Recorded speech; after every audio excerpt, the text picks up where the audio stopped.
The Legend of Zelda Breath of the Wild was arguably the biggest game of 2017, having hype, promotion, and a lot of following behind it, expecting the game.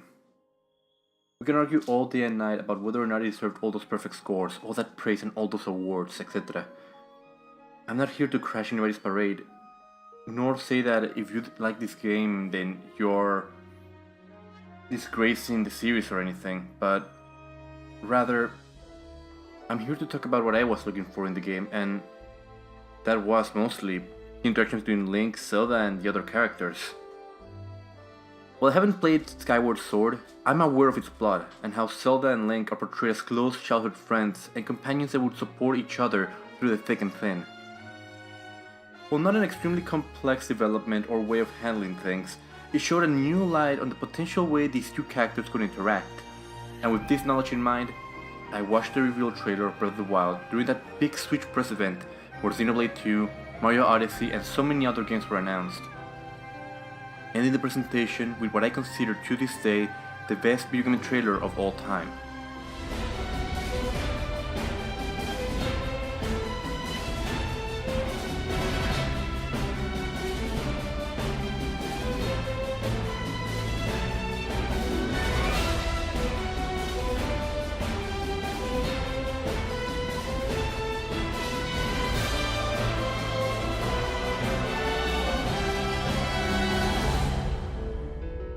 The trailer showed elements of the story, the world, and scenes of Link and Zelda interacting in ways we hadn't seen before.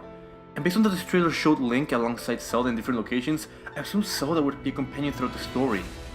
I expected her to go through the adventure, fight alongside him, even if the gameplay never showed any of that. I assumed at least plot-wise she would accompany you in your journey, similar to how Midna and previous companions did in the series, being there by your side even if they didn't take action themselves. In the end, I was alone for the whole ride. With the exception of my wolf Link at Epona, I wandered the land alone. Zelda wasn't there with me at all. I had no companion, no one to traverse the world with and fight by my side. Zelda was stuck far away in a castle that was beyond my reach for most of my playtime. And then, through my playthrough, I found out about the optional memories. Key word here being optional. If I wanted, I could skip what I considered major elements of the plot. The plot that the trailer had hooked me on with. So I searched and I searched in hopes of seeing those interactions, that story that I had craved for thanks to the trailer. In the end, what I found was... I thought I made it clear that I'm not in need of an escort. It seems I'm the only one with a mind of my own. I, the person in question, am fine, regardless of the king's orders. Return to the castle and tell that to my father, please.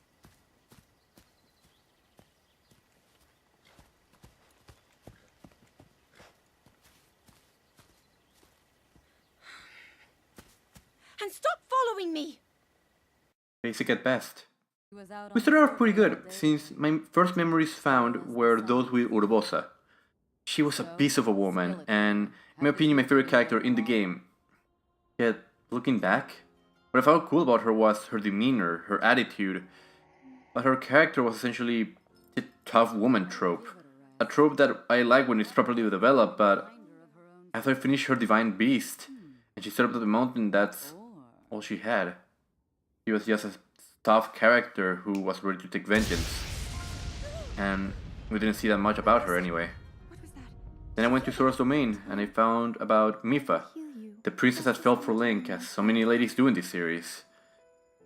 And while I felt sympathetic for her and for her brother Prince Sidon, I didn't gravitate to him or Mipha as much as I would have liked.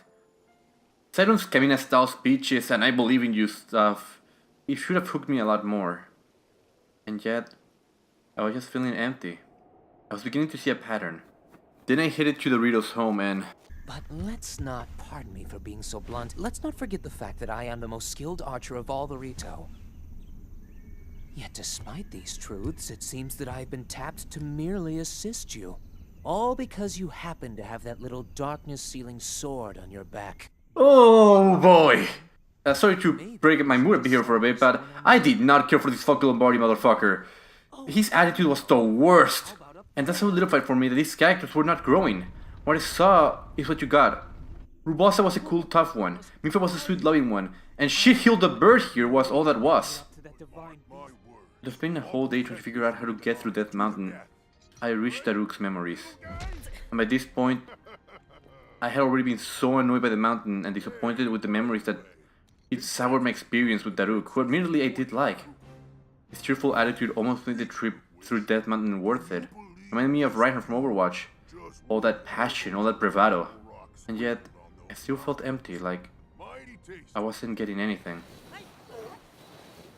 I made it my mission before I started the game to get all of these memories, and so, before I headed to fight Ganon, I searched for the memories of Zelda herself.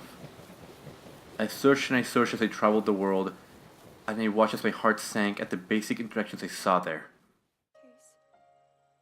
A character I had seen as an adventurer trying to find out how her life is supposed to work essentially assumed that I dealing with daddy issues. All she did for the majority of the memories was complain about how she didn't want Link following her. Until he saves her from a band of ninjas and then she falls for him. Honestly, the best thing for her character was the Goddess Lake, where she cursed herself for not being able to hear the voices of the Master Sword nor the voice of the goddess, Hylia. I'm told all my life. And yet, Grandmother heard them. The voices from the spirit realm. And Mother said her own power would develop within me. But I don't hear or feel anything. Father has told me time and time again. He always says, quit wasting your time playing at being a scholar. Curse you. I've spent every day of my life dedicated to praying. It was an interesting scene where she finally opened up to Link, and it took us so long to get there.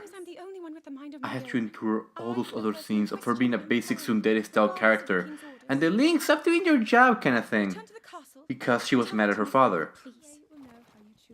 If her change of feelings towards Link had been built up rather than just being a single scene, I would probably enjoy this a lot more.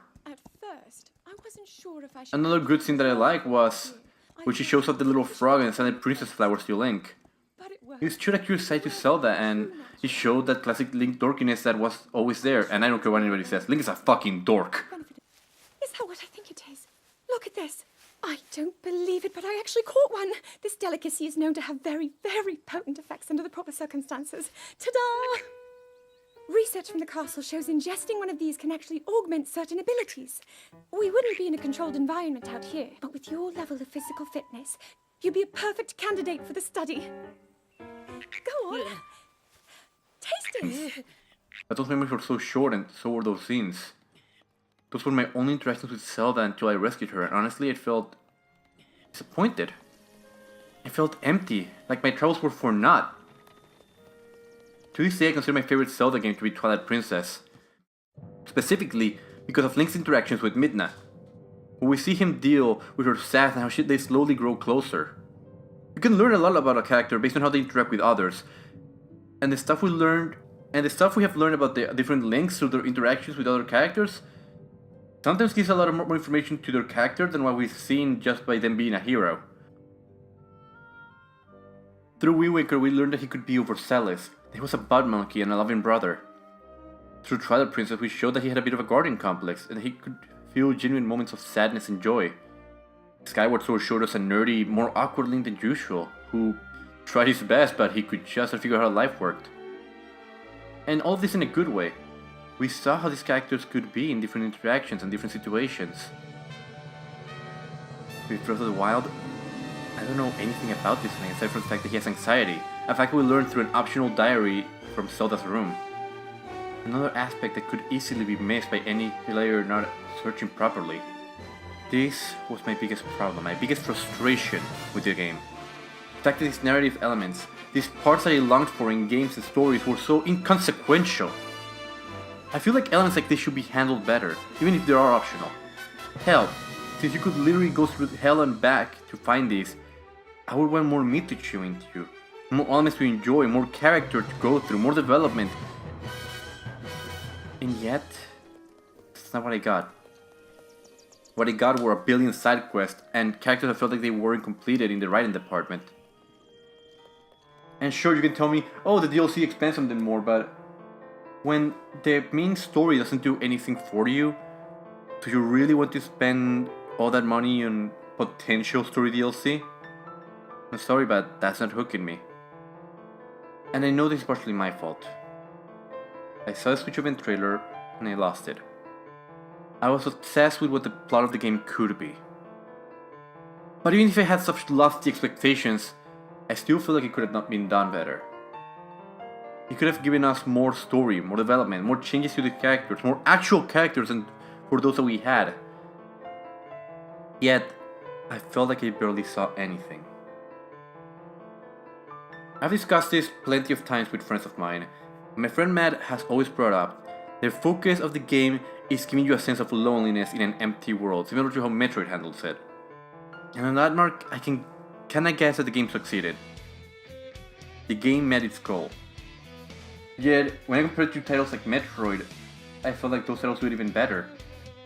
There was a lot of visual storytelling in the classic Metroid games and in the Metroid Prime games to get a lot of lore, a lot of information through your scans. In here, you barely get anything. And as far as what I wanted from the game, I have to say I did not get it here. What I wanted was character interaction, story development, and memorable scenes in the story. And surprisingly, where I found it instead was not in the most hyped game that I had for that year. It was through a game that I bought on a complete happenstance, just because of the artist that was working on it. Nier Automata. I legit only bought that game because the character design was done by Akihiko Yoshida. And yet, everything that I wanted from Breath of the Wild, I found it in Nier. And a lot of you will say that the memorable scenes are what you make to the game mechanics in this particular game, with the world around you, and you know, that's fine if you enjoy those aspects. But for me personally, what this game needed was exactly the game experience that we got, plus a story that was actually worth going through. Because at the end of the day, after those credits rolled, I did not feel satisfaction. I just felt empty, disappointed. Hey guys, thank you so much for watching, and I know a lot of you might probably disagree with me, and that's perfectly fine. I admittedly had my own expectations set for a specific type of game, and I did not get it, and that's fine. If you guys enjoyed Breath of the Wild and you thought that it was the best Zelda game ever made, I hope that you enjoyed. I'm very glad that you enjoyed it, and I hope that you keep enjoying it and whatever next games Nintendo makes. Now, I did say in my Fire Emblem video that I was gonna make a video about Nier. I'm still working on that. I just need a bit more time to work on it. Some stuff has been happening with my family, and for that I've taken that break off doing videos until now. So I hope that you guys can understand the situation. We recently lost a family member, and you know, it's hard going through that. So this is pretty much just me trying to get back into things. And I don't know what the next video is gonna be. It might be the next Nier analysis video, it might be another Let's Play, it might be something on Xenoblade 2. I really want to touch on that particular game, but I'm gonna need some more time to develop these ideas. So for now, I'll continue with the Let's Plays, and you guys tell me what you think. Thank you guys so much for watching. I'm RunnerGuitar. I'll see you guys next time. Keep on rocking.